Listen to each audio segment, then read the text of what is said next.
Well, let's talk about this instrumental album. Django Reinhardt, is he one of your heroes?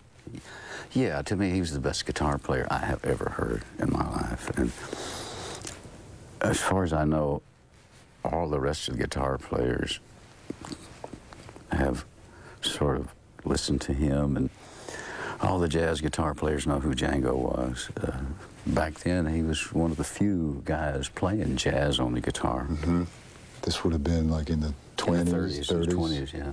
Was he from France? He was a gypsy, right, he was he? a gypsy from France. And he was missing a couple of fingers. He'd been in a fire when he was a teenager, and they thought they was going to have to take his arm and his leg off, and his mother wouldn't let him do it. He was a violinist, and he played guitar and everything back in those days. But then it kind of melted these two fingers together, but he played the rest of his career with these fingers. Wow. It's incredible. Lightning fast, but not doing it just for the speed either. It was no, he was saying something. Yeah, exactly. Is that what, I mean, were you into him from when you were a kid? No, not really. After I found out about Django and heard him, I realized that I had already been influenced by him by some other bands, Bob Wills, and all those guys were greatly influenced by the fiddle players and the guitar players.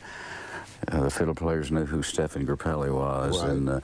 And Johnny Gimbel, who's the guy that turned me on to Django to begin with. He gave me some Django cassette tapes, and then after I listened to it, I realized that this is what I had sort of heard. My dad played that kind of rhythm on the guitar, and he also tried to play some fiddle like that, but I had no idea where he was coming from.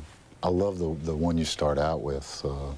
I can't. Yeah, Me and You. I guess. Yeah, it's beautiful. Is that a Django Reinhardt song? It's the Django song. I learned it. Actually, the first part of that I learned was Stephen Grappelli playing the lead on the violin. Oh, really? And then Django came in and went crazy. But I didn't ever get Django's part.